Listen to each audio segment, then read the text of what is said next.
Gustong paimbestigahan sa Kongreso ang umunoy pagmamanipula ng mga trader sa presyo ng asukal. Suportado yan ng Sugar Regulatory Administration, lalo't ikinalulugi ito ng maraming magsasaka. Nakatutok si Bernadette Reyes. Ang sabi ng Sugar Regulatory Administration, sapat ang supply ng asukal ngayong Kapaskuhan kaya hindi dapat tumaas ang presyo.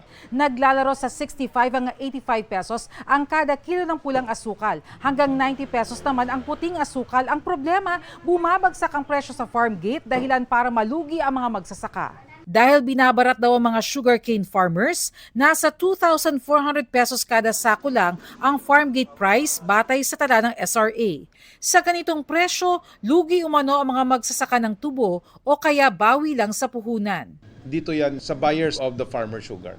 So dito yun sa umpisa ng supply chain. Yung first buyers, paglabas ng mill, dun yung problema natin. Yung wholesale and retail, constant eh.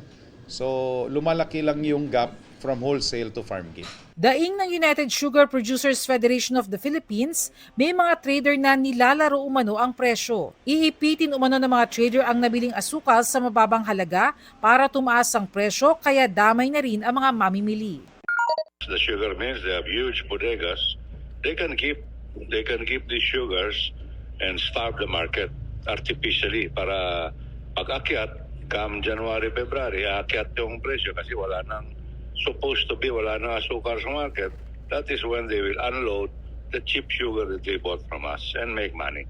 Sa privilege speech ni Negros Occidental 5th District Representative Emilio Bernardino Yulo, sinabi niyang dapat imbestigahan ito at papanagutin ang mga taong dapat nangangalaga sa mga magsasaka, pati na ang mga umano'y nananamantala. Suportado ng SRA ang investigasyon para dito. We welcome any form of help, be it an investigation, in the effort of giving our farmers a better price, giving our farmers a better chance, because if not, these farmers will shift to other crops. So magiging mas malaki yung problema natin. Para sa GMA Integrated News, Bernadette Reyes, Nakatutok, 24 Oras.